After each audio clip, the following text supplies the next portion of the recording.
Ces attaques du PKK sont parmi les plus meurtrières qu'ait connu la Turquie depuis le début du mouvement en 1984. Comment décrypter ce vif regain de tension dans ce conflit latent? La réponse d'un ancien dirigeant des services secrets turcs. Tout d'abord, il est faux de décrire ce qui s'est passé comme une attaque terroriste, car l'objectif d'un attentat est de harceler et de faire passer un message.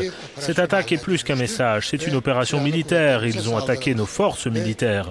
Leurs actions ressemblent à celles d'une unité militaire. Pourquoi le PKK a-t-il attaqué maintenant? En fait, je ne comprends pas, car cette attaque ouvre la voie à une opération militaire de la Turquie dans la région.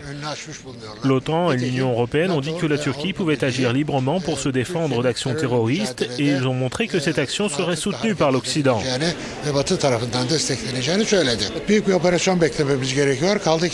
Nous devons nous attendre à une opération de grande ampleur. C'est une option possible. Le président de la région autonome du Kurdistan en Irak, Massoud Barzani, a condamné l'attaque du PKK.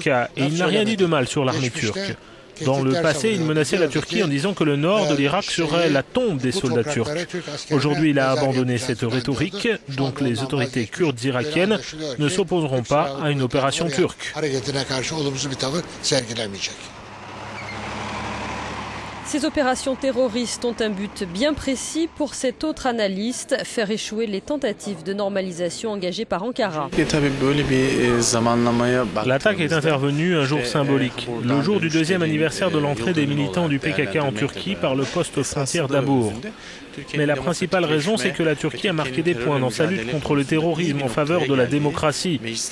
Il y a un consensus politique pour mettre au point une nouvelle constitution à travers des négociations au Parlement. Je pense que cette attaque a pour but d'interrompre ce processus positif.